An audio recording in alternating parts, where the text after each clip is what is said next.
शंखनाद में आपका स्वागत है। अगर किसी दोस्ती में सम्मान मिलता है तो दोस्ती लंबे समय तक बनी रहती है, लेकिन अगर किसी दोस्ती में रोज अपमान किया जाए, बेइज्जती झेलनी पड़े तो रोज दोस्ती तुरंत खत्म हो जाती है। लेकिन उद्धव ठाकरे एक ऐसी दोस्ती, एक ऐसे गठबंधन में है जहां रोज उनका अपमान हो रहा है, रोज किसी न किसी बात पर उनकी बेइज्जती की जा रही है, फिर भी वो उस गठबंधन में पड़े हुए हैं। वो महाविकास अघाड़ी से अलग नहीं हो पा रहे।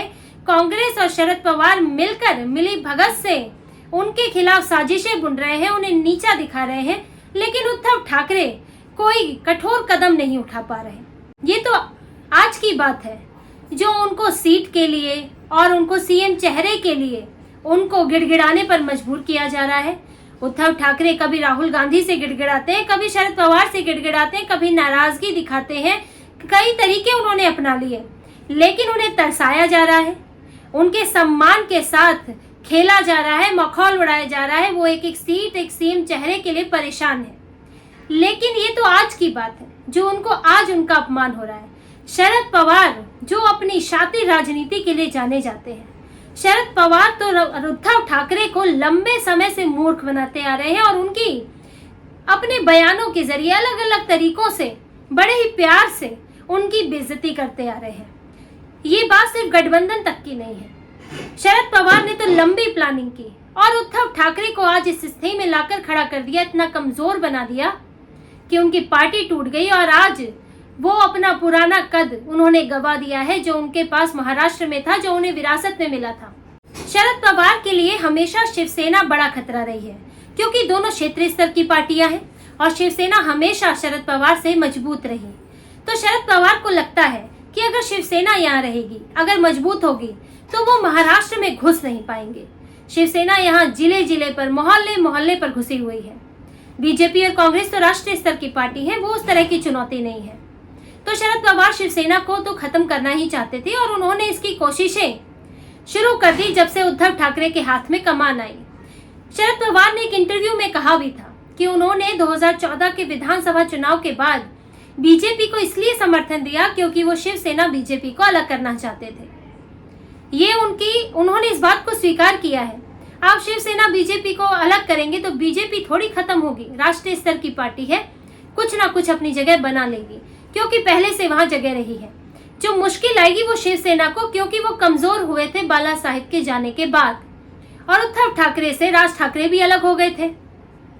तो उन्होंने ये कोशिश की कि शिवसेना और बीजेपी को अलग किया जाए, इसके बाद शिवसेना जो है वो कमजोर हो जाएगी और फिर टूट जाएगी, और यही उन्होंने किया।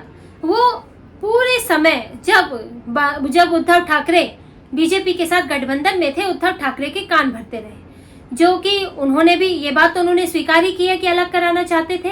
और बाद में सीएम एकनाथ शिंदे ने भी ये बात बताई कि जो शरद पवार थे वो उद्धव ठाकरे को भड़काते थे कि अपनी पार्टी पर ध्यान दो, अपनी पार्टी को मजबूत करो, बीजेपी तुम्हें खा रही है, तुम यहाँ छोटे भाई हो, बड़े भाई बनो, इस तरह की बातें उनसे कहते थे। और शरद पवार ने से कई मुलाकातें भी हुई उद्धव ठाकरे की उस दौरान, और उद्धव ठाकरे उनके बहकावे में आ गए और उन्होंने बीजेपी से गठबंधन तोड़ दिया बड़ा भाई बनने के लिए। और आज स्थिति ये है कि बड़ा भाई छोड़िए, मंझला भाई भी नहीं बन पा रहे हैं, उनको सबसे छोटा बना के छोड़ दिया है। वही शरद पवार जो उनको बड़े प्यार से लाए थे उद्धव ठाकरे को यहाँ महाविकास अघाड़ी में मुख्यमंत्री बनाया, आज वही शरद पवार सबसे ज्यादा उद्धव ठाकरे के खिलाफ बयान दे रहे हैं। चाहे मुख्यमंत्री के चेहरे की बात है, उद्धव ठाकरे ने कहा, संजय राउत ने कहा था शुरुआत में कि उद्धव ठाकरे को सीएम चेहरा बनाना चाहिए। उद्धव ठाकरे भी इच्छा जाहिर कर चुके हैं, लेकिन सबसे ज्यादा विरोध में बयान शरद पवार दे रहे हैं। उन्होंने ही कहा था कि ये सबसे पहले उन्होंने कहा था कि ये अभी फैसला नहीं हुआ है, ये बाद में फैसला होगा चुनाव के बाद, यानी कि जिसके विधायक ज्यादा जीतेंगे वो मुख्यमंत्री बनेगा। विधायक तब जीतेंगे जब आपको सीट मिलेगी और उम्मीदवार खड़े होंगे। तो शरद पवार उद्धव ठाकरे को तो सीटें मिलने नहीं दे रहे हैं। उन्होंने कहा था सीटों पर हम भी समझौता नहीं करेंगे। अब भी सुप्रिया सुले ने भी ये कहा, सुप्रिया सुले ने तो यहाँ तक कहा कि कांग्रेस का मुख्यमंत्री हो सकता है, लेकिन उद्धव ठाकरे मुख्यमंत्री नहीं हो सकते, जबकि तीनों पार्टियों में सबसे पॉपुलर चेहरा इस समय उद्धव ठाकरे हैं और शरद पवार भी हैं, लेकिन वो मुख्यमंत्री नहीं बन सकते, उनकी उम्र हो चुकी है। तो शरद पवार अपनी शातिरता से उन्होंने उद्धव ठाकरे को भड़काया, इधर लाए, फिर उनकी पार्टी टूट गई और अब जब वो कमजोर है तो उनको इस तरह से उनके साथ व्यवहार कर रहे हैं, उन इतना निचला व्यवहार कर रहे हैं कि उनको पूरी तरह से दबा दिया है, कुचल दिया है उद्धव ठाकरे को। जिन शरद पवार के बहकावे में उद्धव ठाकरे ने गठबंधन छोड़ा और बाद में जब उन शरद पवार से मिलने उद्धव ठाकरे जाते हैं तो शरद पवार उन्हें समय भी नहीं देते, उन्हें बाहर इंतजार करने को बोलते हैं। ऐसी तस्वीरें भी सामने आई कि उद्धव ठाकरे खड़े हुए हैं, शरद पवार बैठे हैं और उन्हें बाहर इंतजार करने को बोला जाता है। और ये उद्धव ठाकरे किनके बेटे हैं? बाला साहेब ठाकरे के। और बाला साहेब ठाकरे किसी से मिलने नहीं जाते थे, उनसे मिलने के लिए नेता, बड़े बड़े नेता मातोश्री आते थे। बीजेपी जो राष्ट्रीय स्तर की पार्टी थी, सत्ता में थी केंद्र में, उसके नेता भी मातोश्री पहुंचते थे क्योंकि बाला साहेब ठाकरे का सम्मान करते थे, उनका सम्मान था, महाराष्ट्र के किंग थे बाला साहेब ठाकरे, जो अपनी विचारधारा से कभी नहीं भटके, जिन्होंने कभी राजनीतिक पद का लालच नहीं किया और फिर भी महाराष्ट्र पे, मुंबई पर राज किया। उन बाला साहेब के बेटे उद्धव ठाकरे शरद पवार के लिए इंतजार कर रहे हैं। वो शरद पवार जिन्हें बाला साहेब ठाकरे बेहद शातिर, चालाक, चतुर नेता कहते थे और जैसा कि शरद पवार ने खुद बताया है, उन्हें आटे की बोरी भी कहते थे। शरद पवार ने एक इंटरव्यू में बताया, उन्होंने अपनी किताब में भी ये बात लिखी हुई है कि उन्हें कहा जाता था, मजाक में कहते थे, लेकिन उनके बारे में वो एक बात ये खास तौर पर ये इसलिए भी कहते थे कि शरद पवार बड़े ही शातिर नेता है और वो हिंदुओं को तोड़ना चाहते हैं। बाला साहेब ने एक इंटरव्यू में कहा है कि जब उनसे शरद पवार से गठबंधन के बारे में पूछा गया तो उन्होंने कहा कि मैं उस दुष्ट के साथ गठबंधन नहीं कर सकता। ऐसे शब्दों का इस्तेमाल वो शरद पवार के लिए करते थे।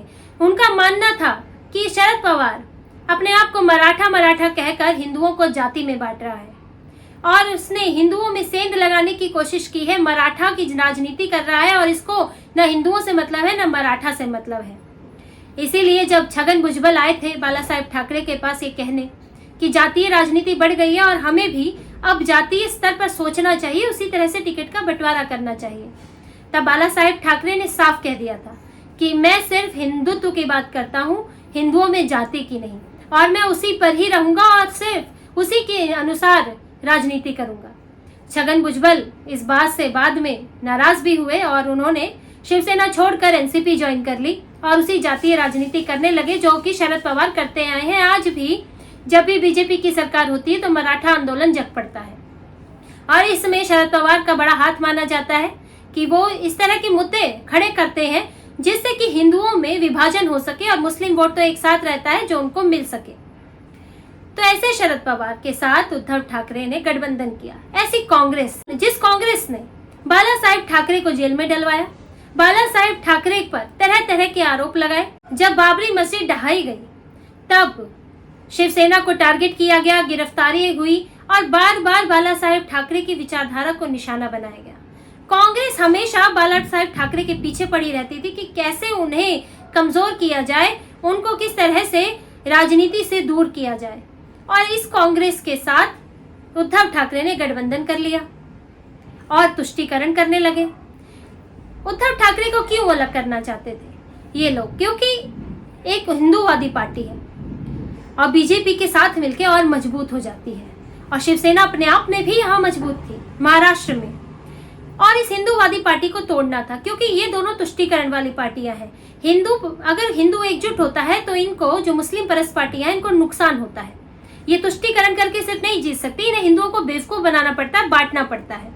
लेकिन हिंदू के मुद्दे पर जो पार्टियां लड़ रही हैं वो उन्हें एकजुट करती है। तो इन्हें शिवसेना को खत्म करना था और आज इन्होंने किया। एक मजबूत हिंदूवादी पार्टी आज कमजोर पड़ गई और इसमें ये सफल हो गए। और उद्धव ठाकरे ये सब जानने के बावजूद, आज की स्थितियां देखने के बावजूद भी इस गठबंधन में बैठे हुए हैं। अब इसकी दो ही वजह हो सकती है। एक तो सीएम पद का लालच, उनको आज भी लगता है कि उनको सीएम बना देंगे, जबकि ये संभव नहीं है। कांग्रेस ज्यादा सीटें लेना चाहती है और अगर ज्यादा उम्मीदवार खड़े करेगी, ज्यादा सीटें आएंगी तो कांग्रेस का ही सीएम बनेगा, ये तय है। शरद पवार तो पहले ही उसको समर्थन दे चुके हैं। तो सीएम पद तो नहीं मिलेगा, लेकिन उद्धव ठाकरे एक भ्रम में है। वो भ्रम टूटने में भी वक्त लगता है। एक भ्रम में है कि शायद मुझे बना दे, क्यों शायद मेरे अलग होने से डर जाए। लेकिन उनको ये नहीं पता, उनका मकसद तो पूरा हो गया, शिवसेना टूट गई। अब शिवसेना उन्हें उस तरह नुकसान नहीं पहुंचा सकती जैसे पहले पहुंचा सकती थी। और दूसरी वजह हो सकती है मजबूरी। उद्धव ठाकरे मजबूर भी हो सकते हैं, क्योंकि वो बड़े ही सीना तान के बीजेपी से निकले थे कि जहां जा रहे हैं वो बड़ा ही सही फैसला है। उन्हें विचारधारा को सिर से पांव उलट दिया। जिनके खिलाफ बोलते थे उनके साथ चले गए, जो हिंदूवाद की बात करते थे और तुष्टीकरण करने लगे, मुस्लिम परस्ती करने लगे। लेकिन उन्होंने कहा मेरा फैसला बिल्कुल ठीक है, मेरा हिंदुत्व अलग है। अपनी पार्टी का नेतृत्व किया तो एक बड़ी जिम्मेदारी बनती है। आज उनको अजीब लग रहा होगा कि इतनी जल्दी वापस बीजेपी में वापसी करने का मतलब है कि उद्धव ठाकरे के फैसले पर सवाल खड़े होना। तो ये सवाल उठेगा कि उन्होंने छोड़ा ही क्यों था, पहले क्यों नहीं अंदाजा लगा पाए उद्धव ठाकरे कि उनके साथ ये व्यवहार हो सकता है, इस तरह दुर्व्यवहार हो सकता है।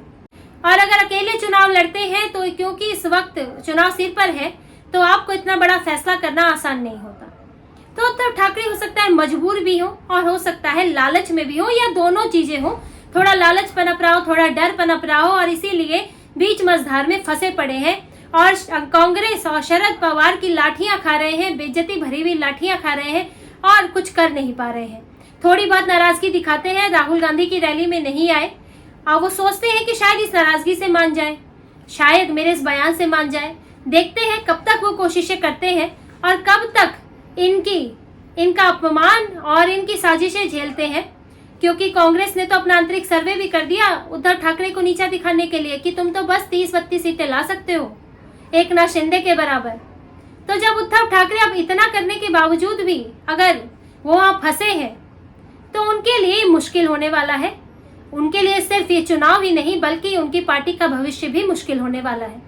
लेकिन जैसे कि अभी उद्धव ठाकरे के थोड़े बहुत तेवर तो दिखने लगे हैं, राहुल गांधी की रैली में ना जाना एक बड़ा फैसला है, क्योंकि कांग्रेस के युवराज है, स्टार प्रचारक है, वहां ना जाना एक बड़ा संकेत है। तो उद्धव ठाकरे अब पूरी तरह से अपने भ्रमजाल में तो नहीं है, लेकिन निकलने में वक्त लग सकता है। तो हो सकता है कि उद्धव ठाकरे किसी चीज पर विचार कर रहे हो, किसी फैसले पर विचार कर रहे हो और किसी अंतिम निर्णय की तैयारी कर रहे हो, क्योंकि अभी चुनाव की डेट भी घोषित नहीं हुई है, अभी कैंडिडेट घोषित नहीं हुए हैं। अभी वो पूरी तरह से हर तरीके को अपना लेना चाहते हो, टाल मटोल करके देखना चाहते हो, और हो सकता है कि उसके बाद आने वाले समय में चुनाव से पहले कोई बड़े फैसले की वो घोषणा कर दे। तो इसी तरह की और खबरें और विश्लेषण आपके लिए लाते रहेंगे। हमसे जुड़े रहिए, सब्सक्राइब कीजिए, कमेंट कीजिए। बहुत बहुत धन्यवाद। जय श्री राम।